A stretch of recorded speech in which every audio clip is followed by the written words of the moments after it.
اسمعي جمانة، ما بدي اياك تيجي لهون مرة تانية. روحي، نلعي من وجهي، روحي.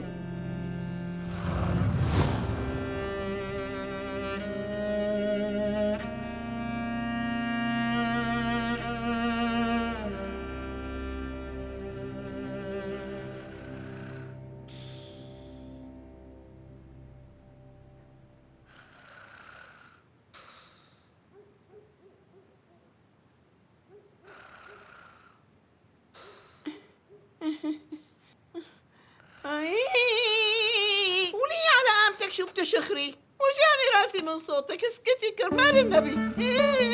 لك والله مو حالك، كل يوم بدي اسمع صوتها. ما في غير بتشخر وبتنفخ كل شوي، صوت شخيرة مثل صوت التراكتور الطالع بطلعة قاسية. قومي فيقي، خلصيني منك بقى. هلا أنا أكلت الرز بحليب تبعي؟ هلا أنا أكلت الرز بحليب تبعي شي؟ ليك الشرطة رح يمسكوه. راسي صار مثل الطبل، ارحميني. صوت شخيرك مو مخليني اتهنى بنومتي، خلصنا بقى. امي لحظة وقفي، شو عم تعملي عندك يا امي؟ جبتي لي المطاطة تبعي؟ لك مطاطة شو امي؟ كرمال الله. لك رح اعمل قوس ونشاب لجمال. كل ليلة نفس هالقصة، صرت مشتهية تغفل عيني لحظة وحدة، ما عاد قدرانة اتحمل ابدا. صار لي زمان عم دور على شالي الخمري، ما لقيته بالخزانة. أنا متأكدة وحدة من الخدامات سرقت لي إياه. تيتا خلي جمانة خانم لما ترجع تقول والله برافو على أمي أكلت الفواكه تبعها. لك شو هالبنت يلي قدامي؟ كأنها ختيار عم يشخر.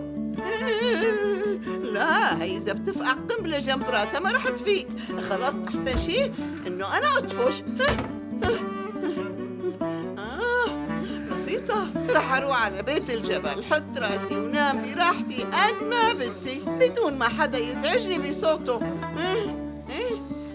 يعني من لما جابوا لي هالتراكتور وحطوها عندي ما عاد خلتني اشبع نوم.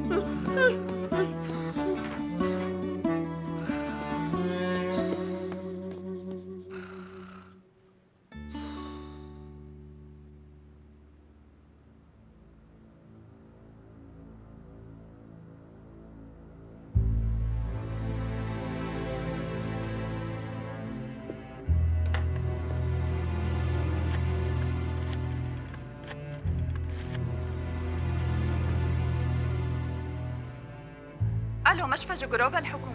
الو، مساء الخير حضرة الممرضة، لو سمحتي بدي اسأل عن وضع فريد آغا إذا تحسن. مين حضرتك؟ أنا قرايبته، رح أجي زوره أكيد، بس بالأول حبيت أطمن على وضعه هلأ. فيكي تيجي تزوري، وضعه منيح. بقدر أعرف اسمك حتى بلغه باتصالك؟